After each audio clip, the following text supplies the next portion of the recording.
નમસ્કાર, weather analysis સાથે હું છું પાયલ અને ગુજરાતમાં ફરી એકવાર ગરમીની વચ્ચે વરસાદ પડવાની આગાહી. એ બધાની વચ્ચે બંગાળની ખાડી, અરબી સમુદ્રમાં થયેલી હલચલ અને એક સિસ્ટમ એટલી બધી મજબૂત બને છે કે હવામાન નિષ્ણાંત હવામાન વિભાગની આગાહી પ્રમાણે એ સાયક્લોન બની શકે છે.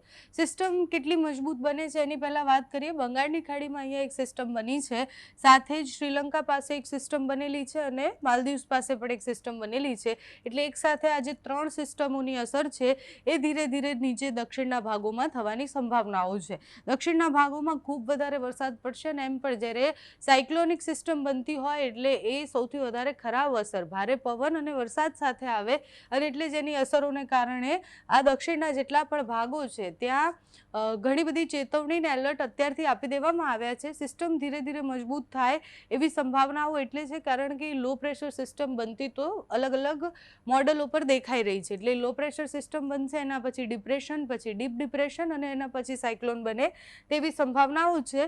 અત્યારે તો તમે જુઓ કે 11 તારીખની આ સ્થિતિ છે. ધીરે ધીરે સિસ્ટમ એ તમને અહીંયા ચક્રવાત જેવું દેખાતું હશે, ધીરે ધીરે આગળ વધશે અને જ્યારે આગળ વધશે ત્યારે વધારે ને વધારે મજબૂત થતી દેખાશે. એટલે એ લો પ્રેશર તો બનશે, એના સિવાય એ ડિપ્રેશન સુધી પહોંચશે ને એના પછી જો એ સ્થિતિ નોર્મલ રહે છે એટલે એ દરિયાકાંઠાની નજીક પહોંચે છે પછી એને વેગ નથી મળતો તો પછી એ સાયક્લોન ન બને. જો એ સાયક્લોન બને છે તો દક્ષિણના બધા જ ભાગો પર એની અસર થવાની છે. અત્યારે પણ તમે જુઓ કે દક્ષિણના દરિયાકાંઠાના વિસ્તારોમાં વરસાદ પડવાની સંભાવનાઓ 12 તારીખ સુધી દેખાઈ રહી છે. એટલે 12 તારીખે પડવાનો જ છે વરસાદ. માલદીવ્સ પાસે બનેલી એ સિસ્ટમની અસર પણ થશે. સાથે જ અહીંયા તમે જુઓ કે ધીરે ધીરે ચક્રવાત જે છે એ મજબૂત થતું દેખાય છે. એટલે એ જેમ જેમ મજબૂત થશે, દરિયાકાંઠાની નજીક આવશે, એને વધારે વેગ મળશે અને ચેન્નઈની આસપાસના દરિયાકાંઠાના વિસ્તાર તરફ એ સિસ્ટમ વધારે મજબૂત થતી દેખાય છે. એટલે 14-15 તારીખની આસપાસ એ સિસ્ટમ ધીરે ધીરે લો પ્રેશર બનતી અત્યારે દેખાઈ રહી છે. આ રેડ કલર તમને જે દેખાતો હશે એ ધીરે ધીરે લો પ્રેશર બની રહી છે અને ચેન્નઈના દરિયાકાંઠાની આસપાસ એ ટકરાય એવી સંભાવના છે જો એ ચક્રવાત બને છે તો. સાથે તમે જુઓ કે દક્ષિણના નીચેના જેટલા પણ દરિયાકાંઠાના એટલે કોચીથી લઈને ઉપરના દરિયાકાંઠાના જેટલા વિસ્તાર છે ત્યાં વરસાદ પડી રહ્યો છે, જેની અસરને કારણે મહારાષ્ટ્રના દરિયાકાંઠા ઉપર પણ ભારે પવન ફૂંકાશે અને વરસાદ પડવાની સંભાવના છે અને એની સંભવિત અસર એ ગુજરાતમાં પણ થવાની છે. એટલે આ મે મહિનો ખૂબ વધારે ગરમી તો પડવાની જ છે. અહીંયા જો એ સિસ્ટમની અસર તમને દેખાતી હશે કે જે માલદીવ્સ પાસે બનેલી જે સિસ્ટમ હતી એ સિસ્ટમ અહીંયા ક્યાંક એની અસર દેખાઈ રહી છે અને એ લો પ્રેશર સુધી પહોંચે તેવી સંભાવના છે. હુબલીની આસપાસ એ સિસ્ટમ વધારે મજબૂત થવાની છે. 16 તારીખ સુધીમાં સ્થિતિ નોર્મલ દેખાઈ રહી છે. ગુજરાતમાં વરસાદ નથી દેખાઈ રહ્યો, પણ જેમ જેમ દરિયાકાંઠાના વિસ્તારોમાંથી ઉપરની તરફ વરસાદ આવશે એટલે તમે જુઓ કે આ બાજુથી મહારાષ્ટ્રના દરિયાકાંઠા તરફ એ જે સિસ્ટમ આવી રહી છે એ સિસ્ટમને કારણે ગુજરાતમાં પણ વરસાદ પડવાની સંભાવના છે.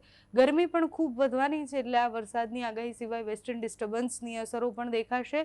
સાથે જ 2 થી 3 સિસ્ટમ જે બની છે બંગાળની ખાડી અને અરબી સમુદ્રમાં એની અસર પણ થવાની છે. એટલે બધી સિસ્ટમો ભેગી થશે અને એના કારણે સામાન્યથી મધ્યમ વરસાદ પડશે. સીધી અસર નથી એટલે એકદમ ઓછો વરસાદ પડશે.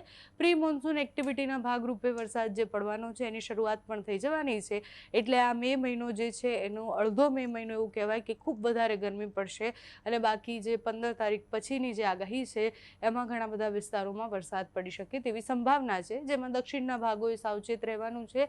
એટલે દક્ષિણ ગુજરાતમાં વરસાદની સંભાવના છે, મધ્ય ગુજરાતમાં વરસાદની સંભાવના છે અને સૌરાષ્ટ્રના દરિયાકાંઠાના વિસ્તારોમાં પણ વરસાદ પડી શકે છે. સિસ્ટમ કેટલી મજબૂત થાય છે, કઈ દિશા તરફ જાય છે એ જોવાનું રહ્યું. તમારે ત્યાં અત્યારે કેવું વાતાવરણ છે, કેટલી ગરમી પડી રહી છે, અમને કમેન્ટ્સમાં જણાવજો.